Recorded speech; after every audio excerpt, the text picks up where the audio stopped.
सोचिए एक ऐसा नृत्य जो सिर्फ कला नहीं बल्कि एक पूरी संस्कृति की धड़कन हो। आज हम झारखंड की इसी लयबद्ध आत्मा यानी छाऊ नृत्य की दुनिया में एक गहरा गोता लगाने वाले हैं। ये वो कला है जो कहानियां कहती है, इतिहास को हमारे सामने जिंदा कर देती है और हमें एक बेहद समृद्ध विरासत से जोड़ती है। तो इस सफर में हम कहां-कहां चलेंगे? देखिए, सबसे पहले हम झारखंड की नृत्य परंपरा की जड़ों को समझेंगे। फिर हम छाऊ के दिल में उतरेंगे, ये शुरू कैसे हुआ, इसकी अलग अलग शैलियां कौन सी हैं और दुनिया भर में इसकी गूंज कैसे पहुंची। हम उन महान कलाकारों को भी सलाम करेंगे जिन्होंने इस कला को जिंदा रखा है। और आखिर में ये भी देखेंगे कि इस अनमोल विरासत को भविष्य के लिए कैसे संजोया जा रहा है। झारखंड की कला को अगर समझना है ना, तो सबसे पहले हमें वहाँ की मिट्टी की खुशबू को महसूस करना होगा। यहाँ की संस्कृति में संगीत और नृत्य मतलब हवा में घुले हुए हैं। ये कोई अलग से की जाने वाली चीज नहीं है, बल्कि ये तो जीवन का ही एक हिस्सा है, एक उत्सव है। और ये बात एक बहुत पुरानी कहावत में कितनी खूबसूरती से कही गई है, सेन गिसुसुन काजी के दुरंग। इसका सीधा सा मतलब है, यहाँ तो चलना भी डांस जैसा है और बोलना भी गाने जैसा। इससे पता चलता है कि कला यहाँ के लोगों की रग रग में बसी है, उनके हर काम में, हर पल में। अब छाऊ की दुनिया में कदम रखने से पहले ये जानना जरूरी है कि झारखंड के लोक नृत्य इतने खास क्यों हैं।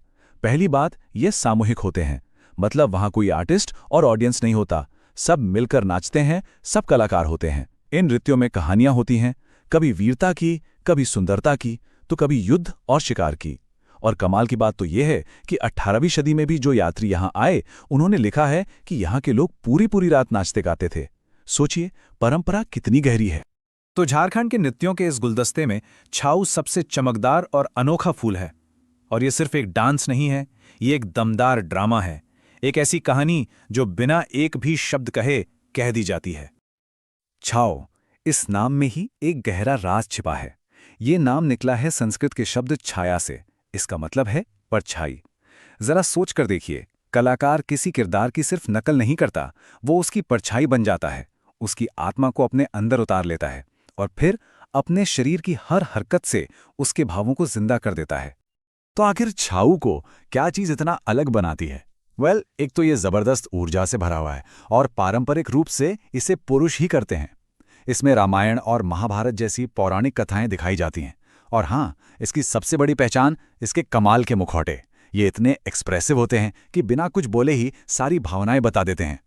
ये नृत्य असल में भगवान शिव को एक श्रद्धांजलि है जो चैत्र पर्व में दी जाती है। और सबसे दिलचस्प बात यह है कि इसकी जड़ें सैनिक शिविरों से जुड़ी हैं और शायद इसीलिए इसमें इतनी वीरता और जोश दिखाई देता है। छाऊ में भावनाओं की दो जबरदस्त धाराएं बहती हैं। एक है हथियार धारा, जिसमें आपको वीरता और शौर्य दिखेगा, जिसे हम वीर रस कहते हैं। और दूसरी तरफ है कालीभंग धारा, जिसमें प्रेम और सौंदर्य की कोमल भावनाएं होती हैं, यानी श्रृंगार रस। ये दोनों पहलू ही छाऊ को एक मुकम्मल कला बनाते हैं। अच्छा, अब जब हम छाऊ के दिल को समझ गए हैं, तो चलिए इसकी अलग अलग शाखाओं को देखते हैं। हर इलाके ने छाऊ को अपना एक अलग ही रंग दिया है, जिससे ये कला और भी ज्यादा खूबसूरत और विविध हो जाती है। छाऊ की अलग अलग शैलियों में जो सबसे बड़ा फर्क है, वो है मुखौटों का। एक तरफ है सरायकेला शैली, जहां कलाकार इतने शानदार मुखौटे पहनते हैं कि वो बिना बोले ही पूरी कहानी बयां कर देते हैं। तो वहीं दूसरी तरफ है ओडिशा की मयूरभंज शैली, जहां कोई मुखौटा नहीं होता, कलाकार अपने चेहरे और शरीर को ही कैनवस बना लेते हैं और रंगों से अपनी भावनाएं दिखाते हैं। तो चलिए इन 5 प्रमुख शैलियों को थोड़ा और करीब से देखते हैं, क्योंकि सबकी अपनी एक अलग पहचान है। सरायकेला अपने खूबसूरत मुखौटों के लिए जाना जाता है। खरसावां में मुखौटे नहीं बल्कि चेहरे और शरीर पर मोटा पेंट इस्तेमाल होता है। बंगाल की पुरुलिया शैली में वीर रस के लिए मुखौटे पहने जाते हैं। ओडिशा की मयूरभंज शैली में मार्शल आर्ट्स का प्रभाव दिखता है और खूंटी की सिंगुआ शैली अपने जबरदस्त करतब और कलाबाजियों से हैरान कर देती है। छाऊ की गूंज अब सिर्फ झारखंड या भारत के गांवों तक सीमित नहीं रही। इसकी ऊर्जा और खूबसूरती ने इसे दुनिया भर के मंचों पर पहुंचा दिया है। तो चलिए देखते हैं कि इस लोक कला ने ग्लोबल स्टेज पर अपनी जगह कैसे बनाई। छाऊ का ये ग्लोबल सफर किसी रोमांचक कहानी जैसा है। सोचिए, 1938 में ही राजकुमार सुधेंदु नारायण सिंह इसे लेकर यूरोप पहुंच गए थे। 1941 में इसे महात्मा गांधी के सामने प्रस्तुत किया गया। फिर 2010 में यूनेस्को ने इसे पूरी दुनिया की विरासत का दर्जा दे दिया। और अभी हाल ही में 2022 में आईपीएल के क्लोजिंग सेरेमनी जैसे बड़े मंच पर लाखों लोगों ने इसकी झलक देखी। ये इसकी बढ़ती लोकप्रियता का सबूत है। और वो साल था 2010। ये साल छाओ के इतिहास में सुनहरे अक्षरों में लिखा गया है। जब यूनेस्को ने इसे मानवता की अमूर्त सांस्कृतिक विरासत का दर्जा दिया तो ये सिर्फ एक अवार्ड नहीं था, ये इस कला को बचाने और दुनिया भर में फैलाने के लिए एक नई जिम्मेदारी और एक नई उम्मीद थी। कोई भी कला अपने कलाकारों के बिना अधूरी है, उन्हीं से वो जिंदा रहती है। तो अब हम उन महान गुरुओं और उस्तादों को याद करेंगे जिन्होंने अपनी पूरी जिंदगी छाओ के नाम कर दी। इन्होंने न सिर्फ इस परंपरा को जिंदा रखा बल्कि इसे नई बुलंदियों तक पहुंचाया। देखिए, भारत सरकार ने छाओ के इन महारथियों को देश के सर्वोच्च नागरिक सम्मानों में से एक पद्मश्री से नवाजा है। राजकुमार सुधेंदु नारायण सिंह से लेकर शशधर आचार्य तक। ये सिर्फ नाम नहीं है, ये अपने आप में एक पूरी विरासत है। इनका योगदान सच में अमूल्य है। और ये सम्मान का सिलसिला सिर्फ पद्मश्री तक ही नहीं रुका। देश की सबसे बड़ी कला अकादमी, संगीत नाटक अकादमी ने भी छाओ के इन उस्तादों को सम्मानित किया है। 1963 में सुधेंदु नारायण सिंह देव से लेकर हाल ही में 2023 में परीक्षित महतो तक ये लंबी लिस्ट दिखाती है कि छाओ की परंपरा कितनी जीवंत है, जहां हर पीढ़ी में नए सितारे चमकते रहे हैं। कला को बनाना एक बात है, लेकिन उसे आने वाली पीढ़ियों के लिए बचाकर रखना एक बिल्कुल अलग और बड़ी चुनौती है। तो सवाल ये है कि छाओ के भविष्य को सुरक्षित करने के लिए क्या कदम उठाए जा रहे हैं। चलिए उन संस्थानों को देखते हैं जो इस मशाल को जलाए रखने का काम कर रहे हैं। इसका जवाब है ये ट्रेनिंग सेंटर। ये छाओ के आधुनिक गुरुकुल हैं, इसके मंदिर हैं।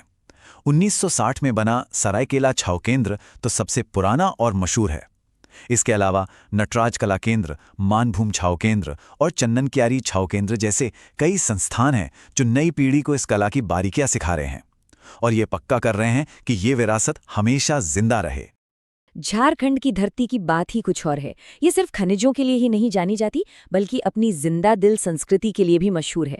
तो आज हम इसकी लयबद्ध आत्मा यानी यहाँ की सदानी लोक नृत्य परंपराओं की गहराइयों में उतरेंगे। ये सफर न सिर्फ संस्कृति को पसंद करने वालों के लिए है, बल्कि उन सभी स्टूडेंट्स के लिए भी बहुत काम का है जो झारखंड से जुड़ी प्रतियोगी परीक्षाओं की तैयारी कर रहे हैं। तो हमारा सफर कैसा रहेगा? हम सबसे पहले सदानी नृत्य परंपराओं को समझेंगे, फिर वीरता, उल्लास और भक्ति के अलग अलग रसों में डूबे नृत्यों को जानेंगे। इसके बाद कुछ और खास शैलियों को देखते हुए हम ये समझेंगे कि ये जीवंत विरासत आखिर इतनी महत्वपूर्ण क्यों है। चलिए शुरू करते हैं। सबसे पहले ये समझना जरूरी है कि सदान कौन है। सदान यहाँ के उन गैर जनजातीय लेकिन मूल निवासी समुदायों को कहा जाता है जिनकी अपनी खास भाषाएं और संस्कृति हैं। और इन सदानी समुदायों के लिए लोक नृत्य सिर्फ मनोरंजन नहीं है, नहीं, ये तो उनकी पहचान है, उनका इतिहास है और उनके समाज का एक अटूट हिस्सा है। ये नृत्य उनके जीवन के हर पल से जुड़े हैं, जन्म से लेकर शादी तक, त्योहारों से लेकर खेतीबाड़ी तक। तो सबसे पहले बात करते हैं उन डांस फॉर्म्स की जिनमें जोश और वीरता कूट कूट कर भरी है, यानी वीर रस के नृत्य। अब भारतीय कला में रस का मतलब होता है भावना या इमोशन, तो वीर रस का मतलब सिर्फ लड़ाई नहीं बल्कि हिम्मत, बहादुरी और गर्व की भावना है। और ये नृत्य झारखंड की इसी विरासत का एक जबरदस्त प्रदर्शन है। और इस लिस्ट में सबसे पहले आता है पाइका। जैसा कि नाम से ही लगता है, पाई का मतलब पैदल सैनिक, तो जाहिर है ये एक वॉर डांस है। ये इस इलाके के सबसे जोशीले प्रदर्शनों में से एक है, जिसमें डांसर सैनिकों की तरह जोश दिखाते हैं। सबसे दिलचस्प बात यह है कि इसमें कोई गीत नहीं होता, सिर्फ वाद्य यंत्रों की तेज धुन होती है। ऐसा इसलिए ताकि पूरा ध्यान डांसर की फुर्ती और मार्शल आर्ट्स पर रहे। एक तरह से ये डांस जीत के बाद घर लौटने की खुशी को भी दिखाता है। अब जरा इन डांसर्स के पहनावे को देखिए। ये सिर्फ कपड़े नहीं हैं, ये उन्हें एक योद्धा में बदल देते हैं। सिर पर लगी मोरपंख वाली कलगी बहादुरी का प्रतीक है। हाथ में ढाल और तलवार आत्मरक्षा और हमले की मुद्राओं को दिखाते हैं, और पैरों में बंधे घुंघरू हर कदम पर एक जोशीली आवाज पैदा करते हैं। ये पूरा सैनिक वाला गेटअप डांस में एक अलग ही जान डाल देता है। और जानते हैं, ये डांस सिर्फ झारखंड तक ही सीमित नहीं रहा। 1987 में तो ये रूस तक पहुंच गया था, जहां भारत महोत्सव में डॉक्टर रामदयाल मुंडा की अगुवाई में इसकी जबरदस्त प्रस्तुति हुई।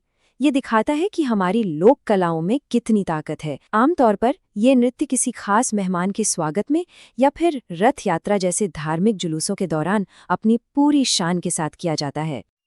अच्छा, तो पाइका तो हो गया ग्रुप डांस, लेकिन अगर कोई अकेला इसे परफॉर्म करे तो बस वही कहलाता है नटुआ। नटुआ शब्द बना है नट से, यानी नाचने वाला। इसमें एक ही डांसर अपना पूरा कौशल दिखाता है, लेकिन यहाँ एक ट्विस्ट है। इसमें वीरता के साथ साथ थोड़ा रोमांस मतलब श्रृंगार रस भी मिल जाता है, जो इसे और भी कलात्मक बना देता है। वीर रस की ही एक और कड़ी है मर्दानी झूमर। नाम में ही मर्दानी है, मतलब ये पुरुषों का डांस है। ये नृत्य कर्मा त्योहार के खत्म होने से लेकर रथ यात्रा तक चलता है। इसमें डांसर गोल घेरे में घूमते हैं और सिर्फ नाचते नहीं, बल्कि अपने ऐतिहासिक वीरों और नायकों की बहादुरी के गीत भी गाते हैं, जिससे पूरा माहौल जोश से भर जाता है। तो वीर रस के बाद अब रुख करते हैं जिंदगी के खुशनुमा पलों की तरफ, त्योहारों और जश्न के माहौल की तरफ। अब हम देखेंगे वो नृत्य जिनमें उल्लास रस यानी खुशी और उत्सव की भावना झलकती है। ये नृत्य समाज को एक साथ लाने और खुशियां बांटने का एक जरिया है। इस कैटेगरी में सबसे पहले है झूमर, और आपको जानकर शायद हैरानी हो कि इसकी जड़ें कितनी पुरानी हैं। हम बात करें लगभग 9000 साल पुराने इतिहास की। जी हाँ, भीमबेटका गुफाओं में जो चित्र मिले हैं वो झूमर नृत्य और मांदर वाद्य यंत्र से मिलते जुलते हैं। ये डांस, जिसका नाम झूमने से आया है, फसल कटाई और दूसरे त्योहारों पर किया जाता है। झूमर की एक और बड़ी खास बात है, इसकी लय रात के पहर के साथ बदलती जाती है। देखिए, रात जब शुरू होती है तो पहला सांझा की धुन धीमी होती है, लोग धीरे धीरे इकट्ठा होते हैं। फिर जैसे जैसे रात गहराती है, अधरतिया में डांस अपनी पूरी रफ्तार पकड़ लेता है, एकदम ऊर्जा से भरा हुआ। और सुबह होते होते भिनसरिया में सब कुछ फिर से शांत और धीमा हो जाता है। कमाल है ना? अब बात करते हैं अंगनई की। इसका नाम ही आंगन से आया है और ये खास तौर पे महिलाओं का डांस है, इसीलिए इसे जनी झूमर भी कहते हैं। ये सिर्फ एक डांस नहीं, बल्कि महिलाओं के लिए अपनी बातें, अपने सुख दुख और अपनी जिंदगी के अनुभवों को गीतों और डांस के जरिए एक दूसरे से बांटने का एक मंच है। इससे आपसी जुड़ाव बहुत मजबूत होता है। और शादियों की रौनक बढ़ाने वाला डांस कौन सा है? वो है डमकच, जिसे शायद झारखंड का सबसे लोकप्रिय नृत्य माना जाता है। ये दूल्हा और दुल्हन दोनों के घर होता है।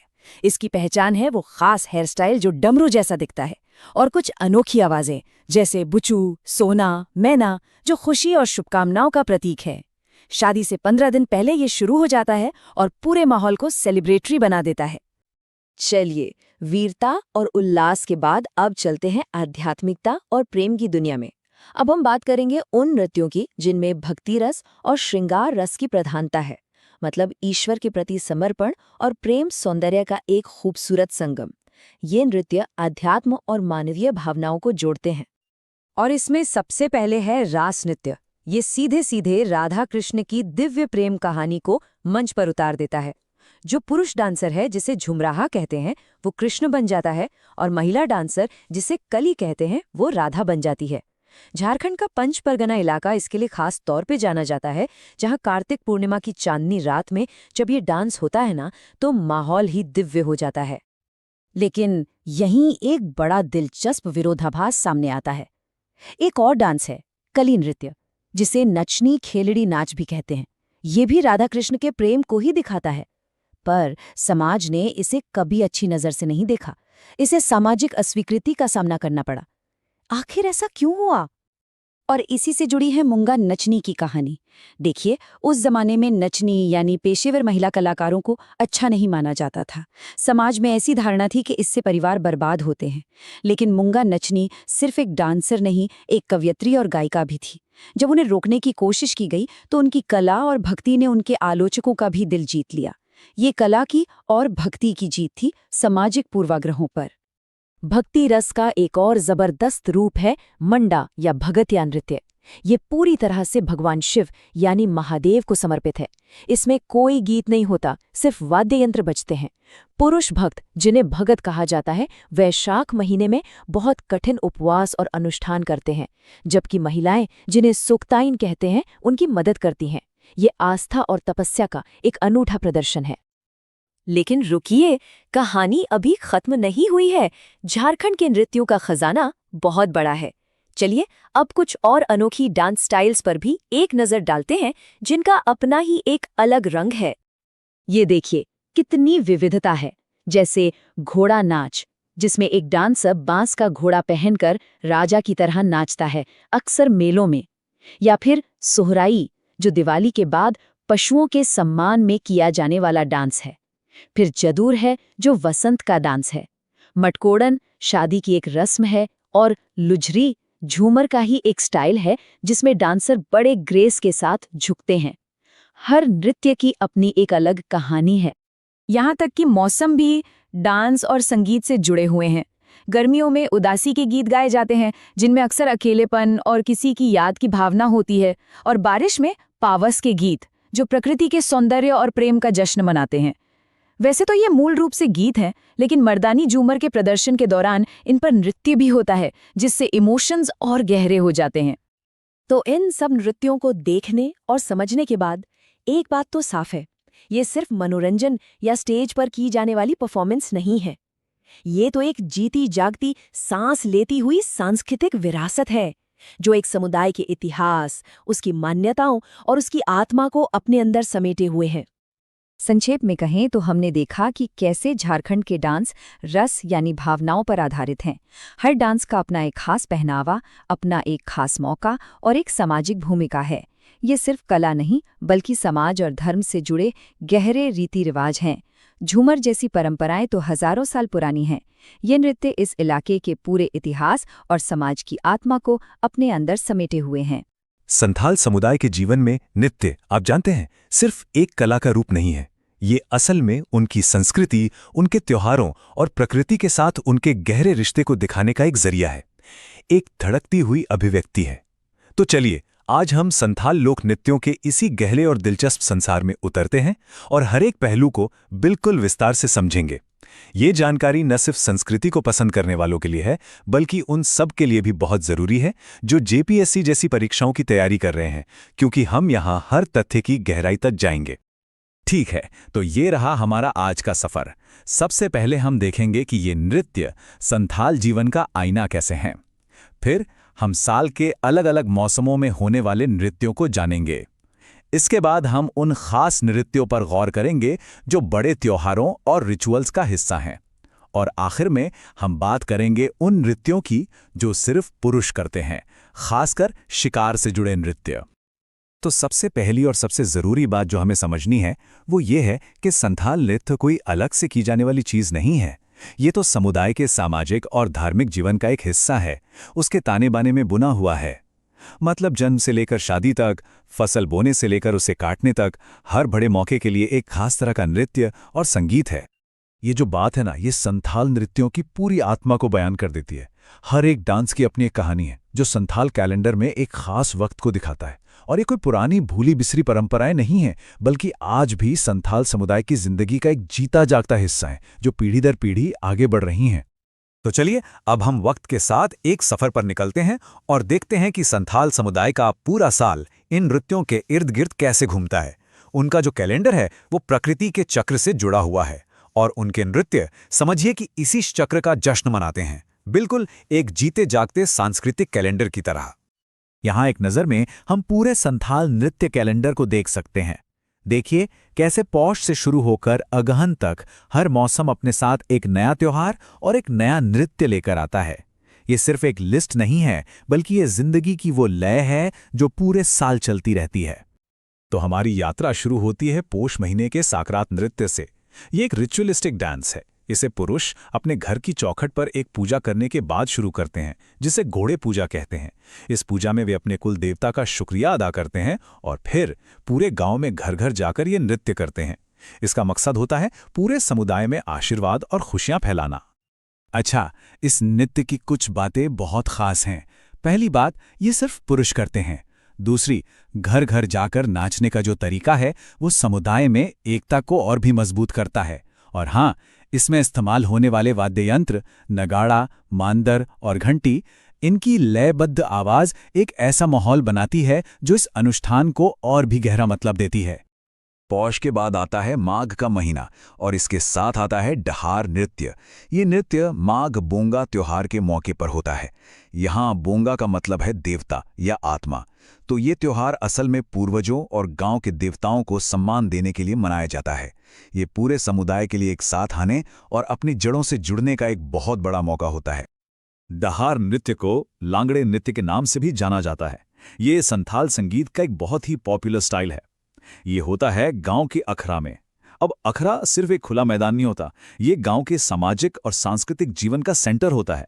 यहीं पूरा गांव इकट्ठा होता है और मांदर, नगाड़ा, तुरही, चोड़चोड़ी, ढाक और घंटी जैसे साजों की मिलीजुली आवाज एक ऐसी जबरदस्त एनर्जी पैदा करती है कि हर कोई झूमने लगता है। फाल्गुन में जब बसंत का मौसम आता है और प्रकृति में नए रंग भर जाते हैं, तब संथाल समुदाय बाहा त्योहार मनाता है। इसे सरहुल भी कहते हैं। संथाली में बाहा का मतलब होता है फूल। तो ये वसंत और प्रकृति के नए जीवन का जश्न है और बाहा नृत्य इस जश्न का दिल है। इस नृत्य में प्रकृति के साथ जुड़ाव बहुत ही गहरा है। ये जाहिर या सरना में किया जाता है, जो गांव के पास पेड़ों का एक पवित्र झुरमुट होता है, जिसे देवता का निवास स्थान माना जाता है। नृत्य में साल और महुआ के ताजे फूलों का इस्तेमाल होता है, जो सिर्फ सुंदरता के लिए नहीं बल्कि जीवन और फर्टिलिटी के प्रतीक भी हैं। अब आता है बैशाख का महीना, जब शादियों का मौसम होता है। इस दौरान दोहा नृत्य की गूंज सुनाई देती है। ये नृत्य संथाल शादियों का एक बहुत जरूरी हिस्सा है। ये सिर्फ मनोरंजन नहीं है, बल्कि दो परिवारों के मिलन और एक नए रिश्ते की शुरुआत का जश्न मनाने का एक पारंपरिक तरीका है। इसे दारमदान नृत्य भी कहा जाता है। इसकी सबसे खास बात है इसका माहौल। ये किसी सार्वजनिक जगह या अखड़ा में नहीं, बल्कि शादी वाले घर के आंगन में होता है। ये चीज इसे बहुत पर्सनल और पारिवारिक बना देती है। और इस नृत्य के दौरान जो गीत गाए जाते हैं, उनमें अक्सर दूल्हा दुल्हन को शादीशुदा जिंदगी के लिए सलाह और आशीर्वाद दिया जाता है। आषाढ़ का महीना यानी मॉनसून की शुरुआत, जो खेती के लिए बहुत जरूरी है। इस महीने में आषाढ़िया नृत्य पवित्र जाहिर स्थान पर किया जाता है।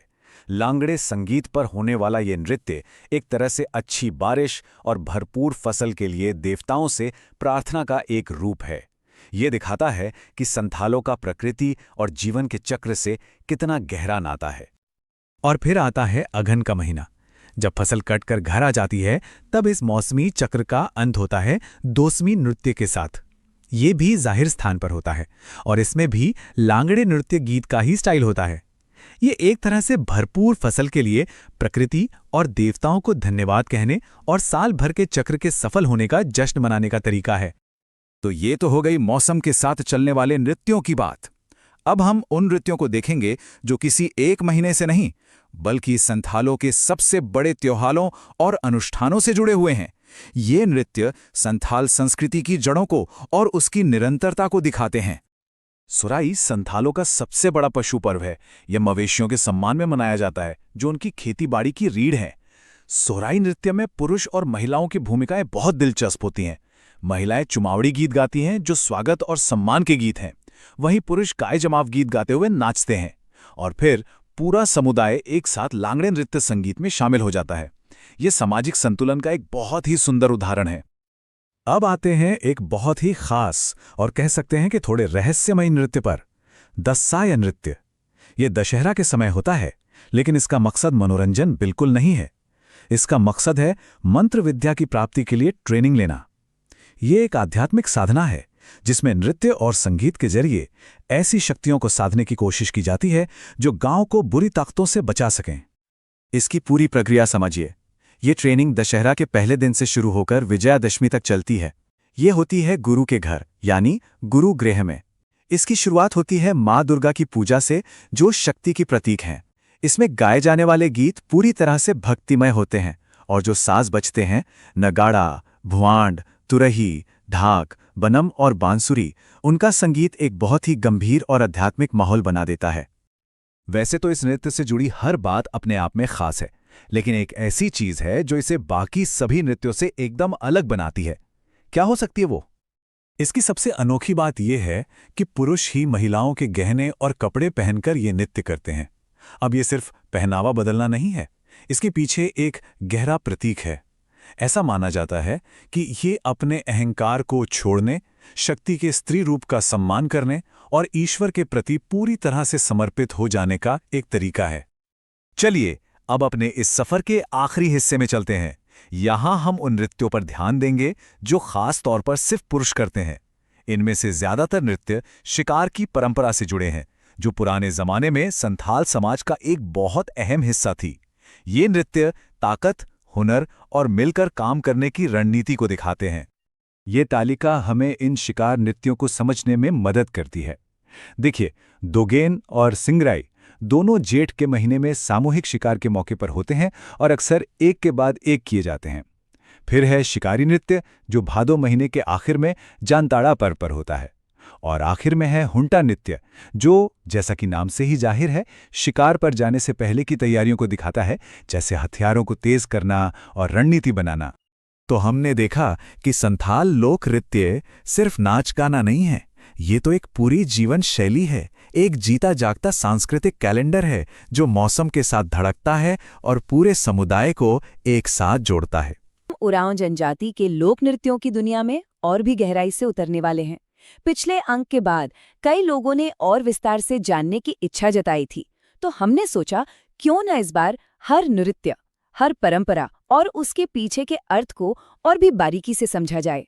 तो चलिए उनके कैलेंडर के साथ साथ एक यात्रा शुरू करते हैं और देखते हैं कि कैसे हर ताल, हर लय उनके जीवन, ऋतुओं और आत्मा की कहानी कहती है। आइए इस सवाल से ही शुरू करते हैं। जरा सोचिए, क्या हो अगर नृत्य सिर्फ मनोरंजन ना हो, बल्कि एक जीता जागता इतिहास हो, एक ऐसा कैलेंडर जो समय और मौसम के साथ धड़कता हो। उरांव लोगों के लिए उनके नृत्य ठीक यही हैं। ये उनकी सामाजिक बनावट, उनके खेती बाड़ी के चक्र और प्रकृति के साथ उनके गहरे रिश्ते को दिखाने का एक बहुत ही शक्तिशाली तरीका है। आज की हमारी ये जो विस्तृत यात्रा है वो इन पड़ावों से होकर गुजरेंगी। हम एक एक करके देखेंगे कि कैसे अलग अलग नृत्य उरांव लोगों के सांस्कृतिक और कृषि जीवन में बिल्कुल सही बैठते हैं और कैसे वो वसंत के आने से लेकर फसल कटाई तक हर पल का जश्न मनाते हैं। ठीक है, तो चलिए शुरुआत करते हैं। किसी भी संस्कृति को समझने के लिए उसकी नींव को जानना बहुत जरूरी होता है। और उरांव नृत्य की दुनिया में एक ऐसा नृत्य है जो कई दूसरे नृत्यों का आधार है, एक तरह का संगम है। ये है जतरा नृत्य। इसे आप एक मास्टर डांस की तरह समझ सकते हैं। ये अलग अलग मौकों के लिए खुद को ढाल लेता है और इसकी सबसे बड़ी खासियत यह है कि इसमें आपको कई नृत्यों का सार एक साथ मिल जाता है। जैसे इसमें आपको करम की भक्ति वाली झलक मिलेगी, जरगा के झुकने वाली लय महसूस होगी और जदुर की वसंत जैसी ताजगी और ऊर्जा भी दिखाई देगी। ये शुरू से ही दिखाता है कि ये सारे नृत्य एक दूसरे से कितने गहरे जुड़े हुए हैं। अब हम कैलेंडर में थोड़ा आगे बढ़ते हैं और वसंत ऋतु में कदम रखते हैं। ये समय है सरहुल का, जो प्रकृति और समुदाय के लिए एक नई शुरुआत का प्रतीक है। और इस जश्न के साथ आते हैं कुछ खास नृत्य जो नई ऊर्जा और उमंग से भरे होते हैं। देखिए, सरहुल सिर्फ एक त्योहार नहीं है, ये जीवन का उत्सव है। जब साल के पेड़ों पर नए फूल खिलते हैं, जिन्हें सरई फूल कहते हैं, तो ये प्रकृति का एक इशारा होता है कि एक नया चक्र शुरू हो रहा है। इसी उत्सव की आत्मा को यहाँ के नृत्य दिखाते हैं, जो असल में धरती और आकाश के मिलन का जश्न मनाते हैं। सरहुल का आगाज होता है फग्गू खद्दी नृत्य से। ये फाल्गुन के महीने से ही माहौल बनाना शुरू कर देता है। अब इस स्लाइड में जो बात वाकई दिलचस्प है वो है इसके राग। फगीनाही, फग्गू और खद्दी ये सिर्फ धुनें नहीं हैं, बल्कि ये प्रकृति और समुदाय को आने वाले वसंत उत्सव के लिए एक तरह का निमंत्रण है, एक पुकार है। और जब नृत्य अपने चरम पर पहुंचकर हुर्रे की ध्वनि के साथ खत्म होता है, तो वो सिर्फ एक नारा नहीं, बल्कि पूरे समुदाय की एक साथ मिली हुई ऊर्जा और खुशी की आवाज होती है। सरहुल के दौरान गांव का अखाड़ा, जो कि सामुदायिक जीवन का केंद्र होता है, वो संस्कृतियों के संगम का एक मंच बन जाता है। यहाँ मुंडा और सदान समुदाय अपना पारंपरिक जदीरा नृत्य करते हैं। इसी उत्सव में उरांव समुदाय भी शामिल होता है, लेकिन वो जदीरा का अपना एक अलग रूप पेश करते हैं, जिसे डोडोंग कहते हैं।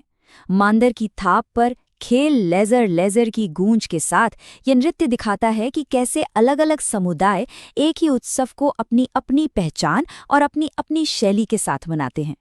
सरहुल के उत्सव के बाद जीवन वापस खेतों की तरफ मुड़ जाता है। अब हम उन नृत्यों को देखेंगे जो सीधे सीधे जमीन, खेती और मेहनत से जुड़े हुए हैं। ये नृत्य सिर्फ मनोरंजन नहीं, बल्कि एक तरह से खेती से जुड़े अनुष्ठान का ही हिस्सा हैं। इस नृत्य का नाम ही इसकी पूरी कहानी कह देता है। धुड़िया यानी धूल से जुड़ा हुआ।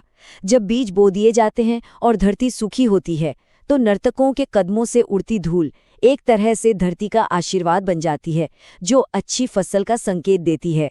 ये एक बहुत ही धीमी गति का नृत्य है जिसमें नर्तक अपना बायां हाथ आगे वाले के कंधे पर रखते हैं, जो एकता का प्रतीक है, और दायां हाथ हवा में झूलता रहता है। और इसकी समाप्ति हुस की एक शांत ध्वनि से होती है, मानो धरती को धन्यवाद दिया जा रहा हो। अब यहाँ जो समझना बहुत ज़रूरी है वो ये है कि धुरिया सिर्फ एक नृत्य नहीं है, बल्कि ये एक पूरा परिवार है। ये विविधता दिखाती है कि एक ही मूल भावना को कितने अलग अलग तरीकों से दिखाया जा सकता है। जैसे सुरगुजिया में पंजों पर बैठना शायद धरती के प्रति सम्मान दिखाने का तरीका हो, या खद्दी लुचकी का झुकना बीज बोने की क्रिया का ही एक रूप हो। हर एक शैली कहानी में एक नया पन्ना जोड़ती है। धुड़िया परिवार से ही जुड़ा हुआ है छेछाड़ी नृत्य। इसकी खासियत है इसकी लाइन में बंधी हुई बनावट। सभी नर्तक एक दूसरे से जुड़कर एक लाइन बनाते हैं और हो हाइलरे की आवाज के साथ एक ही लय में अपना दाहिना पैर उठाते हैं। ये सिर्फ एक नृत्य नहीं, बल्कि एकता और सामुदायिक तालमेल का एक बहुत ही सुंदर प्रदर्शन है, जहां हर व्यक्ति समूह का एक जरूरी हिस्सा है। चलिए अब हम साल के सबसे महत्वपूर्ण सांस्कृतिक और आध्यात्मिक आयोजनों में से एक की ओर बढ़ते हैं, करम उत्सव। यहाँ नृत्य सिर्फ मनोरंजन नहीं रह जाता, बल्कि ये पूजा और भक्ति का एक जरूरी अंग है, एक जीती जागती प्रार्थना है। करम उत्सव असल में प्रकृति के प्रति अपना आभार जताने का पर्व है। ये भादो महीने की शुक्ल पक्ष की एकादशी को मनाया जाता है। ये करम के पेड़ को समर्पित है, जिसे करम गोसाई भी कहते हैं। उन्हें अच्छी फसल, धन दौलत और संतान का दाता माना जाता है। इसलिए इस मौके पर किया जाने वाला हर नृत्य एक प्रार्थना है, एक अनुष्ठान है। कर्म नृत्य अपने आप में एक बहुत विस्तृत अनुष्ठान है। ये भादो एकादशी से शुरू होकर कार्तिक पूर्णिमा तक चलता है, जो पूरे फसल चक्र को दिखाता है। इसमें गाए जाने वाले गीतों को लहसा कहते हैं, जिनकी धुन धीमी और भक्ति से भरी होती है। इसकी प्रक्रिया कई हिस्सों में बटी होती है, जैसे पहल सांझा यानी पहली शाम की पूजा और अधर्यातिया यानी आधी रात का मुख्य अनुष्ठान। इसके दो मुख्य रूप हैं, खेमटा और बिनसारी, जिनकी गति और लय में थोड़ा फर्क होता है। इस नृत्य का हर पहलू, जैसे कदम की डाल को नियम से धोना और उसे अखाड़े में स्थापित करना, या फिर 8 पुरुषों या 8 महिलाओं के समूह में नृत्य करना, हर चीज का एक गहरा सांकेतिक अर्थ है। मुख्य कर्म उत्सव के समाप्त होने के बाद भी ये लय रुकती नहीं है। समुदाय माठा नृत्य के लिए एक लाइन में इकट्ठा होता है, जिसमें सभी नर्तक एक दूसरे के कंधों पर हाथ रखकर एक साथ आगे और पीछे कदम बढ़ाते हैं, जो अटूट समुदाय की एकता का प्रतीक है। इसके साथ ही महिलाएं जरगा नृत्य करती हैं, जिसमें वो कमर पर हाथ रखकर आगे पीछे और दाएं बाएं झूमती हैं। ये उत्सव की खुशी को एक सहज और आनंदमयी तरीके से जारी रखता है। चलिए अब हम उन नृत्यों को देखते हैं जो किसी एक मौसम या त्योहार से बंधे नहीं हैं, बल्कि उरांव समुदाय के रोजमर्रा के जीवन की धड़कन में बुने हुए हैं। ये नृत्य सामाजिक समारोहों और रोज की छोटी बड़ी खुशियों का हिस्सा हैं। तो मिलिए डमकट से। ये उरांव समुदाय का शायद सबसे लोकप्रिय नृत्य है। जहां बाकी समुदायों में ये सिर्फ शादी ब्याह के मौसम में होता है, वहीं उरांव लोगों के लिए ये साल भर का उत्सव है। इसके 3 मुख्य रूप हैं: एकरिया, जिसमें नर्तक एक लाइन में चलते हैं, दोहरी, जिसमें वे 2 लाइनों में बट जाते हैं, और झुमटा, जो थोड़ा ज्यादा तेज और चंचल रूप है। इसकी यही विविधता इसे अलग अलग सामाजिक मौकों के लिए बिल्कुल सही बनाती है। और ये देखिए कितनी खूबसूरत बात है कि कैसे कला और संस्कृति आपस में गुंथी हुई हैं। इस नृत्य का नाम डमकच इसके एक देखने वाले पहलू से आता है। महिला नर्तक अपने बालों का जूड़ा भगवान शिव के वाद्य यंत्र डमरू के आकार में बनाती हैं और यही अनोखी हेयर स्टाइल इस नृत्य की पहचान और इसका नाम बन गई। उरांव नृत्यों में आपको जुड़ाव की 2 मौलिक शैलियां देखने को मिलेंगी। पहली है देशवाड़ी, जिसमें नर्तक एक दूसरे की उंगलियों को फंसाकर एक नाजुक लेकिन मजबूत बंधन बनाते हैं। दूसरी है चाली या झुमरी शैली, जिसमें नर्तक एक दूसरे के कंधे पकड़ते हैं, जो एकता और सहारे का प्रतीक है। ये छोटा सा फर्क ही कई अलग अलग नृत्यों को अपनी पहचान देता है। यहाँ कुछ और विशिष्ट नृत्यों की एक झलक है। जेठवारी ठड़ैया अपनी सर्पिल यानी सांप जैसी गति के लिए जाना जाता है। बिरजिया ठड़ैया में कमर को तेजी से मोड़ना और उछलना मुख्य है, जो इसे बहुत ऊर्जावान बनाता है, जबकि जदीरा की पहचान इसकी मटकती हुई झूमने वाली चाल है। मतलब हर नृत्य की अपनी एक अलग शारीरिक भाषा है, अपनी एक अलग कहानी है। कर्म के बाद माहौल थोड़ा गंभीर हो जाता है तुसगो नृत्य के साथ। ये एक धीमा और सबको साथ लेकर चलने वाला नृत्य है, जिसमें बच्चे, बूढ़े, जवान सब कंधे से कंधा मिलाकर हिस्सा लेते हैं। इसकी सबसे अनोखी विशेषता है मांदर की थाप का उलटना। जैसे ही ढोल की ताल बदलती है, नर्तक एक दूसरे की बांह पकड़कर आगे बढ़ने लगते हैं, जो नृत्य में एक नया मोड़ लाता है और शायद जीवन के बदलते चक्रों का ही प्रतीक है। तो हमने देखा कि ये नृत्य सिर्फ कदम और धुनें नहीं हैं, ये इतिहास हैं, ये प्रार्थनाएं हैं, ये सामाजिक नियम हैं और सबसे बढ़कर ये एक जीती जागती परंपरा है जो आज भी धड़क रही है और हर पीढ़ी के साथ आगे बढ़ रही है। हम आपको इसी विचार के साथ छोड़ जाते हैं। ये नृत्य उरांव समुदाय की विरासत को एक पीढ़ी से दूसरी पीढ़ी तक पहुंचाने का एक जरिया है। ये एक ऐसी भाषा है जो कभी पुरानी नहीं होती, एक ऐसी लय जो हमेशा गूंजती रहती है और यही सुनिश्चित करती है कि उनकी कहानी हमेशा जीवित रहे, हमेशा सुनाई जाती रहे। झारखंड की मुंडा जनजाति और उनके वाइब्रेंट लोक नृत्य। देखिए, ये सिर्फ डांस नहीं है, ये तो उनकी पूरी लाइफस्टाइल, उनकी आइडेंटिटी का शीशा है। चलिए इस सफर पर निकलते हैं और इसे गहराई से समझते हैं। तो हम इसे समझेंगे कैसे? एकदम स्टेप बाय स्टेप। सबसे पहले ये देखेंगे कि डांस मुंडा कल्चर की नींव मतलब फाउंडेशन कैसे है। फिर उनके डांसेस की खास बातें और रूल्स क्या हैं उन्हें समझेंगे। उसके बाद अलग अलग मौक़ों पर जैसे फेस्टिवल्स, जीत या पूजा कौन से डांस होते हैं उनकी डिटेल्स में जाएंगे और आखिर में कुछ और इम्पॉर्टेंट डांस स्टाइल्स को भी देखेंगे। तो चलिए शुरू करते हैं। देखिए, झारखंड की तीसरी सबसे बड़ी ट्राइब मुंडा, उनके लिए नाच और गाना सिर्फ एंटरटेनमेंट नहीं है, बिल्कुल नहीं। ये तो उनकी रोजमर्रा की जिंदगी का हिस्सा है। समझिए एक ऐसा धागा है जो पूरी कम्युनिटी को जन्म से लेकर मौत तक हर खुशी और हर गम में एक साथ बांध कर रखता है। ये जो लाइन है ना, नृत्य संगीत के बिना इनका पर्व, त्योहार एवं उत्सव संभव नहीं है, ये समझ लीजिए मुंडा कल्चर का कोर प्रिंसिपल है। मतलब सोचे इसके बारे में, एक ऐसी सोसाइटी जहां कोई भी सेलिब्रेशन, कोई भी फेस्टिवल बिना नाच गाने के हो ही नहीं सकता, इम्पॉसिबल। तो ये सिर्फ एक एक्टिविटी नहीं हुई, ये तो उनकी लाइफ की हार्ट बीट है, उनके कम्युनिटी एक्सप्रेशन का तरीका है। अच्छा, तो जब डांस इतना इंपॉर्टेंट है, इतना सेंट्रल है, तो जाहिर सी बात है कि इसके कुछ रूल्स भी होंगे, है ना?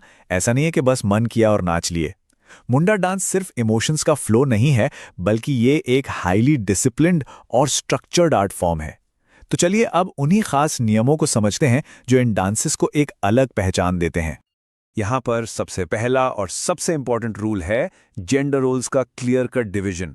जो महिलाओं का ग्रुप होता है वो बिल्कुल अलग होता है, उसकी लीडर भी एक महिला ही होती है, और हाँ, उस ग्रुप में किसी भी पुरुष की एंट्री स्ट्रिक्टली मना है, बिल्कुल प्रोहिबिटेड।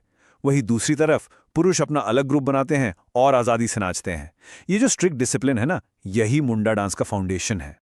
तो अब जब हमने रूल्स समझ लिए हैं, चलिए अब सीधा डाइव लगाते हैं इनके डांसेस की दुनिया में। हमारी पहली कैटेगरी है उन डांसेस की जो मुंडा कम्युनिटी के फेस्टिवल्स और उनके एग्रीकल्चरल साइकिल से गहराई से जुड़े हुए हैं। ये डांसेस असल में मौसम के बदलने, फसल के उगने और नेचर को थैंक यू कहने का एक जिंदा दिल तरीका है। इस कैटेगरी में सबसे पहले नाम आता है झदुर डांस का। ये फेस्टिवल डांसेस का एक परफेक्ट एग्जाम्पल है। और यहां एक बहुत ही इंपॉर्टेंट फैक्ट है जो एग्जाम के पॉइंट ऑफ व्यू से जरूरी है। ये डांस सिर्फ मुंडा ट्राइब ही नहीं, बल्कि उरान ट्राइब भी करती है। हाँ, और वो लोग इसे नीर सुसंको के नाम से जानते हैं। इस नाम को जरूर याद रखिएगा। तो इस टेबल में जदूर डांस से जुड़ी सारी इंपॉर्टेंट डिटेल्स हैं जिन्हें हमें याद रखना है। नंबर 1, मौका। ये डांस सिर्फ और सिर्फ सरहुल फेस्टिवल के टाइम होता है। नंबर 2, ये फीमेल लेड है यानी महिला प्रधान। और नंबर 3, इसमें खास तौर पर लाल रंग के कपड़े पहने जाते हैं। ये तीनों पॉइंट्स जदूर डांस की पहचान है। एकदम क्लियर? जादूर के बाद अब बात करते हैं एक डांस जोड़ी की, जरगा और उर जरगा। ये दोनों हमेशा एक साथ परफॉर्म किए जाते हैं और इनका कनेक्शन है माघ फेस्टिवल से। देखिए, नाम सुनने में काफी सिमिलर लगते हैं ना, लेकिन इनकी स्पीड में, इनकी गति में जमीन आसमान का फर्क है। चलिए देखते हैं क्या फर्क है। तो फर्क बिल्कुल साफ है, स्पीड का यानी गति का। जरगा जो है वो मीडियम टेम्पो का थोड़ा शांत सा डांस है। वहीं और जरगा, नाम से ही अंदाजा लग रहा है, और मतलब और तेज। ये बहुत ही फास्ट, एनर्जी से भरा हुआ डांस है जो जरगा के साथ ही होता है। और ये जो स्लो और फास्ट का कॉम्बिनेशन है ना, यही मुंडा डांस की खूबसूरती है। बिल्कुल जरगा और ओरजरगा की तरह एक और इम्पॉर्टेंट जोड़ी है ओरजदूर और नीरजदूर। इन डांसेस का टाइम भी फिक्स्ड है। ये फाल्गुन महीने से शुरू होते हैं और सरहुल तक चलते हैं। और इनका सबसे स्पेशल परफॉर्मेंस कब होता है? फाग की रात, यानी होलिका दहन की रात को। अब सवाल ये उठता है कि ये दोनों ही फास्ट पेस डांसेस हैं, तो फिर इनमें डिफरेंस क्या है? देखिए, फर्क इनके फुटवर्क यानी कदमों में है। ओरजदूर में जो डांसेस हैं वो अपने पैरों को जमीन पर घसीटते हुए तेजी से आगे बढ़ते हैं, जबकि नीरजदूर में वो दौड़ते हुए रनिंग स्टेप्स के साथ नाचते हैं। ये बहुत ही फाइन लेकिन एक बहुत ही इंपॉर्टेंट डिफरेंस है जिसे एग्जाम के लिए याद रखना जरूरी है। तो अभी तक हमने फेस्टिवल डांसेस की बात की। चलिए अब आगे बढ़ते हैं और उन डांसेस को देखते हैं जो लाइफ के एक और अहम पहलू, विक्ट्री यानी जीत को सेलिब्रेट करते हैं। चाहे वो शिकार में कामयाबी हो या किसी लड़ाई में जीत, उसकी खुशी और जोश इन डांसेस के जरिए एक्सप्रेस किया जाता है। जीत से जुड़े 2 मेन डांसेस हैं। पहला है जापी डांस। ये खास तौर पर तब होता है जब हंटिंग पार्टी सक्सेसफुल होकर शिकार के साथ लौटती है। और दूसरा है गेना डांस। ये किसी भी तरह की जीत के सेलिब्रेशन में होता है। इसकी पहचान क्या है? इसमें महिलाएं एक सर्कल, एक गोला बना के डांस करती हैं।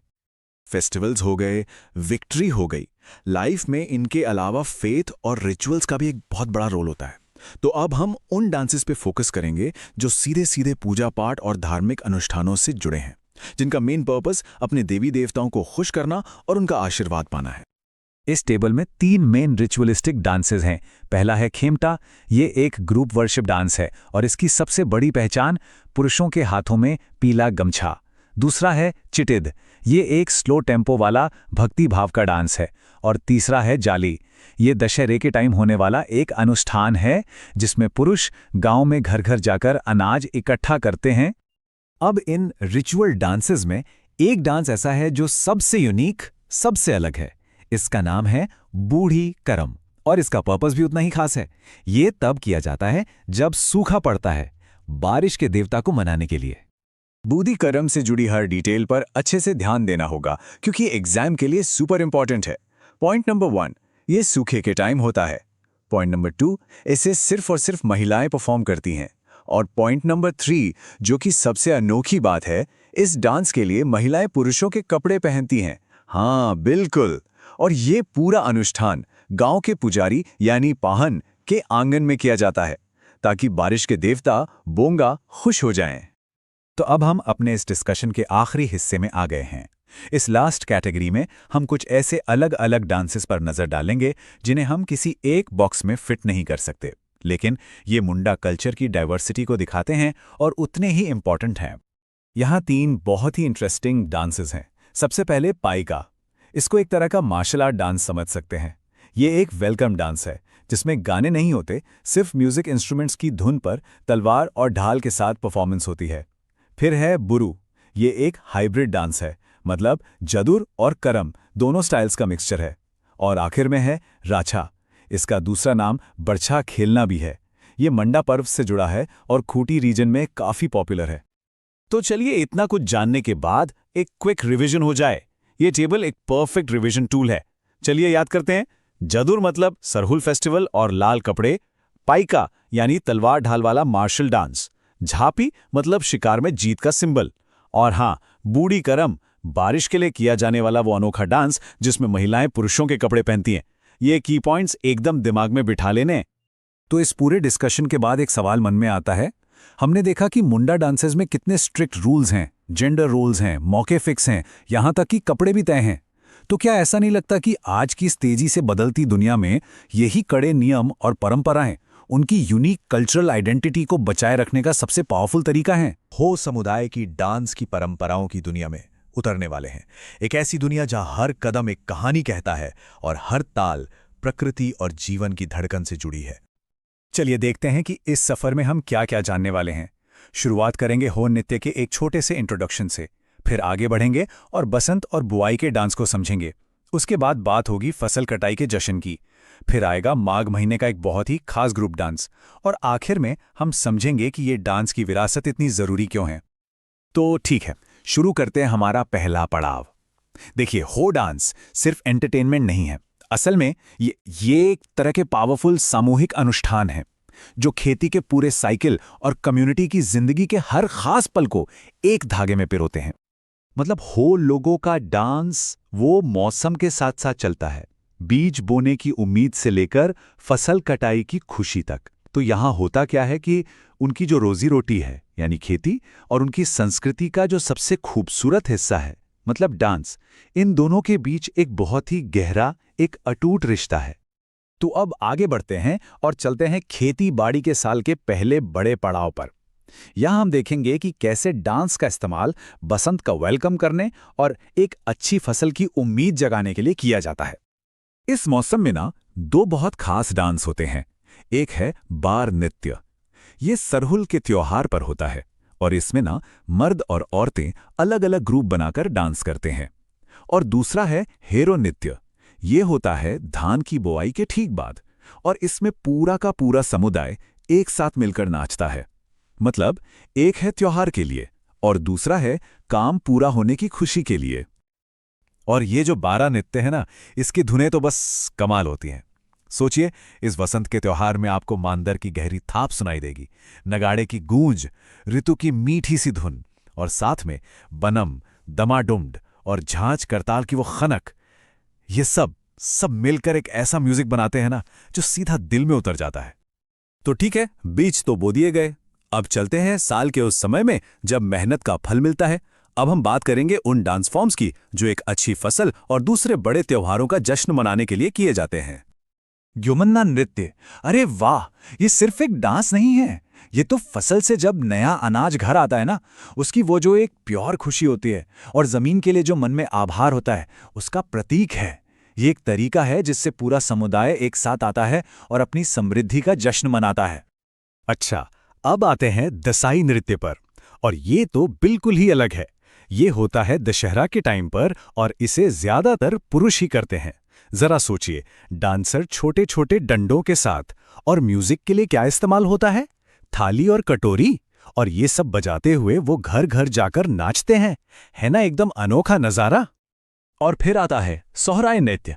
ये उन मूक साथियों यानी पालतू पशुओं के सम्मान में होता है जिनके बिना खेतीबाड़ी तो सोच भी नहीं सकते।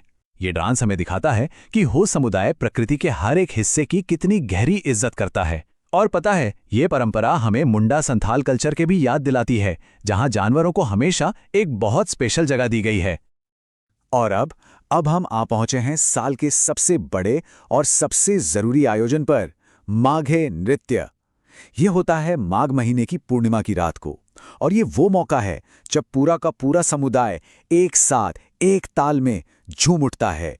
माघे नृत्य के सबसे हैरान करने वाली और खास बात क्या है जानते हैं?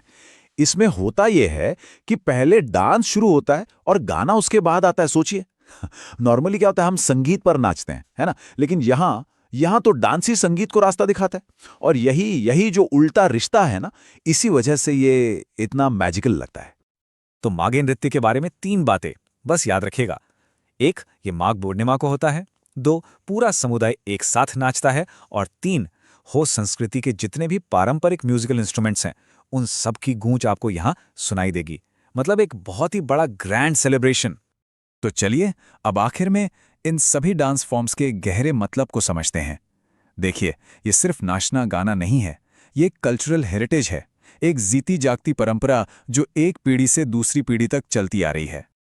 तो अगर हम पूछें कि हो नृत्य का असली मतलब क्या है, इसका सार क्या है, तो जवाब है ये प्रकृति और खेती से एक गहरा कनेक्शन है।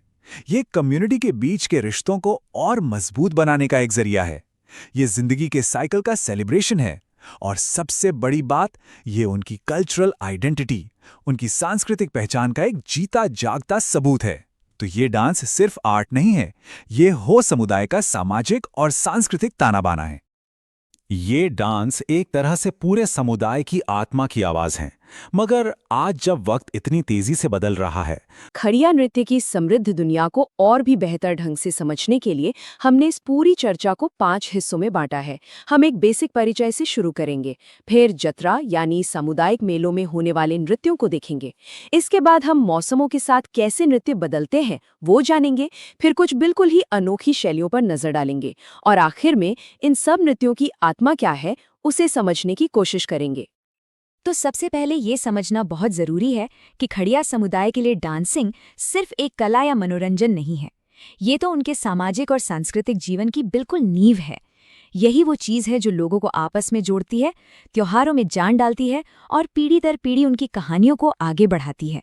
ये उनके जीवन का एक ऐसा हिस्सा है जिससे अलग नहीं किया जा सकता। अब बात करते हैं उन नृत्यों की जो खड़िया समुदाय के सबसे बड़े सामाजिक आयोजन जत्रा या जिसे हम सामुदायिक मेला कह सकते हैं उसकी जान होते हैं। यही वो मौका होता है जब पूरा का पूरा समुदाय एक साथ इकट्ठा होता है और इन मेलों का केंद्र बिंदु होता है नृत्य। जत्रा में आपको मोटे तौर पर 3 तरह के नृत्य देखने को मिलेंगे। पहला है हरियो, जिसमें युवा अपनी पूरी ऊर्जा के साथ एक गोल घेरे में दौड़ते हुए नाचते हैं। फिर आता है जत्रा या क्वड़ंग, जिसमें पूरा समुदाय पुरुष और महिलाएं हाथ पकड़कर एक लाइन में नाचते हैं। और तीसरा है इंदो जत्रा, जो खुद में एक नहीं बल्कि 3 अलग अलग शैलियों का एक समूह है। हरियो नृत्य, जैसा कि नाम से ही जाहिर है, पूरी तरह से युवाजोश और ऊर्जा से लबरेज होता है। जरा सोचकर देखिए, माघ महीने का मेला लगा है और वहाँ युवक युवतियाँ एक बहुत तेज गति वाले घेरे में दौड़ते हुए नाच रहे हैं। ये दृश्य ही अपने आप में एक उत्सव जैसा है।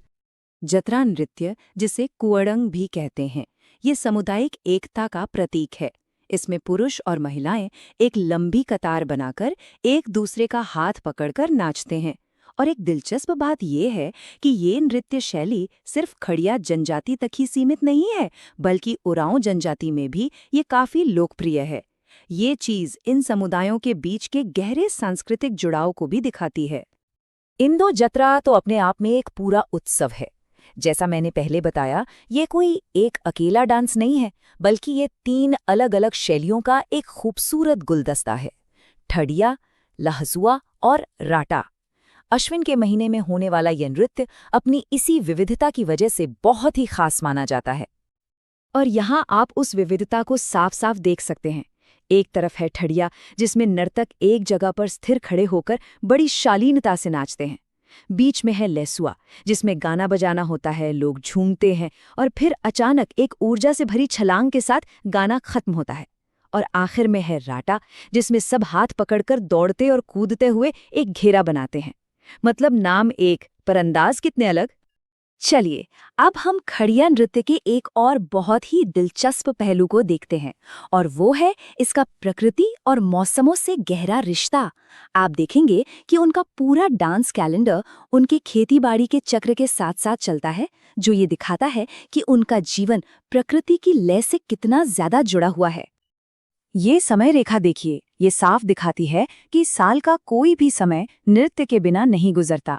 फाल्गुन बैसाख से लेकर जेठ और फिर कुआर अघन तक हर मौसम के अपने खास नृत्य हैं, जो उस समय के त्योहारों और कृषि से जुड़े कामों को दर्शाते हैं। लहसुआ नृत्य के भी मौसम के हिसाब से 2 अलग अलग रूप देखने को मिलते हैं। जेठ लहसुआ जेठ की तपती गर्मी में हर रात को होता है, जो शायद गर्मी की लंबी रातों का जश्न है। वहीं दूसरी तरफ कुआर अगन लहसुआ सिर्फ आधी रात तक ही किया जाता है, जो बदलते मौसम और छोटी होती रातों का प्रतीक हो सकता है। और भी कई मौसमी नृत्य हैं जिनकी अपनी अलग पहचान है, जैसे किन्भर, जिसका मतलब ही होता है आंगन, और ये नृत्य घर के आंगन में ही होता है। जेठवारी ठेढ़िया अपने लचीलेपन यानी लचक के लिए मशहूर है, और इसमें हर उम्र के लोग हिस्सा लेते हैं। वहीं करम ठेढ़िया तो पूरी तरह से खुशी और उत्साह का नृत्य है, जिसकी हर एक हरकत में एक अलग ही उमंग दिखाई देती है। जेठवारी अंगनाई नृत्य का जो अनुभव है, उससे शब्दों में शायद बयान करना मुश्किल है, लेकिन ये एक लाइन उसे बहुत खूबसूरती से समझाती है। ये काफी लोकप्रिय और भावात्मक नृत्य है। इसमें नाचने वाले भी मंत्रमुग्ध हो जाते हैं। ये दिखाता है कि ये सिर्फ एक परफॉर्मेंस नहीं, बल्कि एक आध्यात्मिक अनुभव है, जहां नाचने वाला खुद को भूल जाता है। और जैसे ही वसंत का मौसम आता है, नृत्य और भी ज्यादा खिल उठते हैं। चैत बैसाखी ठड़िया इतना आकर्षक होता है कि गांव के बड़े बुजुर्ग भी खुद को अखाड़े में नाचने से रोक नहीं पाते। वहीं चैत बैसाख लहसुआ अपनी औपचारिक सुंदरता के लिए जाना जाता है, खासकर जब स्वागत समारोहों में पुरुष संगीतकार अपनी पगड़ी में मोर पंख लगाकर प्रदर्शन करते हैं, तो वो नज़ारा बेहद मनमोहक होता है। अच्छा, तो खड़िया नृत्यों की दुनिया में कुछ ऐसी शैलियां भी हैं जो अपने अनोखे नियमों और कोरियोग्राफी की वजह से बाकी सबसे बिल्कुल अलग नजर आती हैं। ये नृत्य खड़िया समुदाय की रचनात्मकता का एक बेहतरीन उदाहरण है। चलिए इनमें से कुछ को थोड़ा करीब से देखते हैं। हल्का नृत्य की जो सबसे हैरान करने वाली बात है, वो ये है कि इसमें किसी भी तरह के म्यूजिकल इंस्ट्रूमेंट का इस्तेमाल नहीं होता। आप सोचिए, बिना ढोल, मांदर या बांसुरी के सिर्फ गायकी और शरीर की लय पर आधारित एक पूरा का पूरा नृत्य। इसकी सारी जान इसके गीत पाडू गीत में ही बसती है। तो इस तरह ये जो पाडू गीत है, ये सिर्फ मंच पर गाने वाला कोई गीत नहीं है। ये अखड़ा में पूरे समुदाय को एक साथ भी लाता है और साथ ही जंगल में अकेले चरवाहों की थकान भी दूर करता है। ये कला और जीवन के बीच के खूबसूरत रिश्ते को दिखाता है। डोयोर नृत्य को तो आप दूर से ही पहचान लेंगे। इसकी सांप जैसी यानी सर्पाकार गति और हर एक डांसर के कंधे पर रखा हुआ वो डंडा इसे एक बिल्कुल ही अनोखा और आकर्षक दृश्य बनाता है। ये नृत्य खास तौर पर युवाओं के बीच बहुत ज्यादा लोकप्रिय है। जदुरा नृत्य की असली पहचान है इसकी खास मुद्रा। इसमें जो नर्तक होते हैं वो बार बार आगे की ओर झुकते हैं। एक साथ इतने सारे लोगों का झुकना और उठना एक बहुत ही लयबद्ध और एकीकृत तस्वीर बनाता है, जो देखने में बेहद सुंदर लगती है। जेठवारी ठोएलो अपनी तेज रफ्तार और सर्पाकार बनावट के लिए जाना जाता है। ये एक बहुत ही ज्यादा ऊर्जा से भरा हुआ नृत्य है, लेकिन इस डांस का असली जादू, इसका सबसे शक्तिशाली पल एक खास हरकत में छिपा है जो इसे सबसे अलग बनाती है। और वो खास पल है ये, एक साथ एक ही लय में सभी नर्तकों का पूरी शक्ति के साथ जमीन पर पैर पटकना। ये एक ही प्रहार या स्टॉम्प इस नृत्य का क्लाइमैक्स है, जो उनकी एकता और शक्ति का प्रतीक है। तो हमने इतने सारे अलग अलग तरह के नृत्य देखे, लेकिन इन सब के पीछे का गहरा मतलब क्या है? चलिए अब इन सभी धागों को एक साथ जोड़ते हैं और खड़िया संस्कृति में नृत्य की असल आत्मा को समझने की कोशिश करते हैं। तो हमने क्या देखा? हमने देखा कि खड़िया नृत्य सिर्फ कुछ स्टेप्स नहीं है, ये जतरा जैसे सामाजिक समारोहों का दिल है। ये प्रकृति और मौसमों की लय पर चलते हैं। ये खुशी से लेकर आध्यात्म तक हर भावना को व्यक्त करते हैं। और तो और इनकी कोरियोग्राफी में भी गहरे प्रतीक छिपे होते हैं। सीधे शब्दों में कहें तो नृत्य ही खड़िया पहचान का एक अभिन्न अंग है। इसलिए इन नृत्यों को किसी म्यूजियम में रखी हुई पुरानी चीज की तरह नहीं देखा जाना चाहिए। यह एक जीती जागती सांस लेती हुई विरासत है, जिसकी जड़ें तो इतिहास में हैं, लेकिन जिसकी शाखाएं आज भी फल फूल रही हैं। यह खड़िया समुदाय की सामूहिक भावना की एक सच्ची और जीवंत अभिव्यक्ति है। झारखंड के लोक नृत्यों की उसी रंगीन दुनिया में उतरने वाले हैं, जहां हर एक कदम एक कहानी कहता है और हर धुन में इतिहास की गूंज सुनाई देती है। यकीन मानिए, ये सिर्फ डांस फॉर्म्स नहीं है, ये तो इस धरती की आत्मा है। तो चलिए देखते हैं कि हमारा आज का सफर कैसा रहेगा। हम इन 5 पड़ावों से गुजरते हुए झारखंड की नृत्य परंपराओं को करीब से समझेंगे।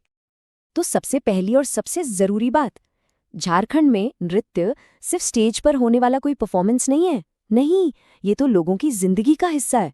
मतलब खेतों में फसल कटने की खुशी से लेकर घर में किसी बच्चे के जन्म तक, हर छोटे बड़े मौके पर ये यहाँ के लोगों की पहचान से जुड़ा हुआ है। तो चलिए शुरुआत करते हैं कुछ ऐसे अनोखे लोक नृत्यों से जो बहुत ही खास मौकों पर ही देखने को मिलते हैं।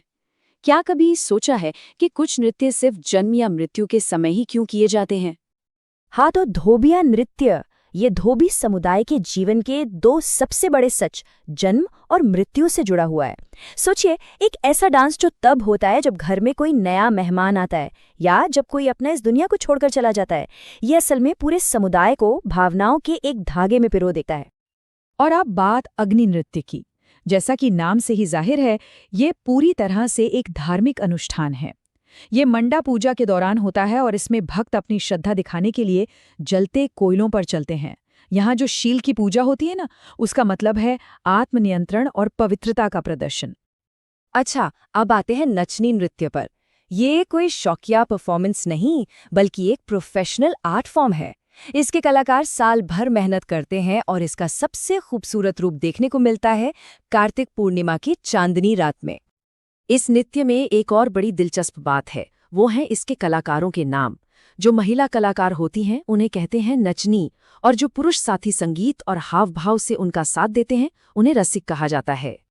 कठोरवा नृत्य ये एक बहुत ही पावरफुल पुरुष प्रधान नृत्य है और इसकी असली जान बसती है इसके मुखौटों में। हर मुखौटा एक अलग किरदार, एक अलग भावना को दिखाता है, जिससे ये पूरा नृत्य एक चलते फिरते नाटक जैसा लगता है। और अब बात करते हैं फरकाल की। ये सिर्फ एक डांस नहीं, बल्कि झारखंड का अपना मार्शल आर्ट है। तलवारें, ढाल, इनके साथ किया जाने वाला ये नृत्य भूमिज समुदाय की बहादुरी और उनके शानदार इतिहास की कहानी बयां करता है। इसकी अहमियत का अंदाजा आप इसी बात से लगा सकते हैं कि फिरकाल को झारखंड का कलरीपायट्टू भी कहा जाता है। बस यही एक तुलना इस नृत्य की ताकत और इसकी कला को बताने के लिए काफी है। चलिए अब हम झारखंड की आत्मा यानी यहाँ के प्रमुख जनजातीय नृत्यों की तरफ बढ़ते हैं। ये वो नृत्य हैं जो इस क्षेत्र की पहचान की असली नींव है। तो ये रही हमारी लिस्ट, छऊ, पाइका, जदूर, कर्मा और भी कई। अब हम एक एक करके इन सभी 9 शानदार नृत्यों की दुनिया में उतरेंगे और उनकी अनोखी बातों को जानेंगे। तो अब तैयार हो जाइए, क्योंकि अब हम हर नृत्य की खासियत, वो कब और क्यों किया जाता है और उसका स्टाइल कैसा है, इन सब पर बहुत करीब से नजर डालेंगे। सबसे पहले वो नृत्य जिसने झारखंड का नाम पूरी दुनिया में मशहूर कर दिया है, छऊ नृत्य। तो छऊ में ऐसा क्या है जो इसे इतना खास बनाता है? पहली चीज, इसका जन्म हुआ सरायकेला खरसावा में। दूसरी, ये बहुत ही ज्यादा ऊर्जा और शक्ति से भरा हुआ डांस है। और तीसरी और सबसे अहम पहचान, इसके वो कमाल के मुखौटे जो बिना कुछ बोले ही पूरी की पूरी कहानी कह जाते हैं। अब बात करते हैं पाइका नृत्य की। ये एक ऐसा नृत्य है जो आपको सीधे किसी युद्ध के मैदान में होने का एहसास कराएगा। इसमें वीरता और साहस भरपूर है। इसकी सबसे बड़ी पहचान ही कलाकारों की वेशभूषा है। वो सैनिकों की तरह कपड़े पहनते हैं, जिससे ऐसा लगता है मानो युद्ध की कोई पुरानी परंपरा आंखों के सामने जिंदा हो गई हो। तो युद्ध की वीरता से अब चलते हैं सामुदायिक जश्न की ओर। मिलते हैं जदूर नृत्य से, जो पूरे के पूरे समुदाय को एक साथ ले आता है। इस नृत्य की 2 खास बातें हैं। एक, ये अकेले नहीं बल्कि पूरे समूह में एक साथ मिलकर किया जाता है। और दूसरा, ये खास तौर पर सरहुल त्योहार के समय होता है, जो कि वसंत के आने का जश्न है। अब जरा इन 3 और अनोखे नृत्यों को देखिए। कर्मा और जतरा, ये दोनों ही त्योहारों पर होने वाले ग्रुप डांस हैं। वहीं नटुआ एक पुरुष प्रधान नृत्य है। और पंवाड़ियाँ, ये तो जीवन के सबसे खुशी के पल यानी किसी बच्चे के जन्म पर किया जाता है। हमारा अगला नृत्य है मगा नृत्य, जो एक खास आदिवासी समुदाय की पहचान से बहुत गहराई से जुड़ा है। जी हाँ, ये नृत्य झारखंड की हो जनजाति की संस्कृति का एक बहुत ही जरूरी हिस्सा है। उनके हर त्योहार और हर जश्न में ये नृत्य जरूर देखने को मिलता है। और आखिर में है जपी नृत्य। ये नृत्य पूरी तरह से मौसम के चक्र से बंधा हुआ है। इसकी शुरुआत होती है वसंत में सरहुल के साथ और ये खत्म होता है मानसून की शुरुआत में आषाढ़ी त्योहार पर। ये प्रकृति के साथ यहाँ के लोगों के गहरे रिश्ते को दिखाता है।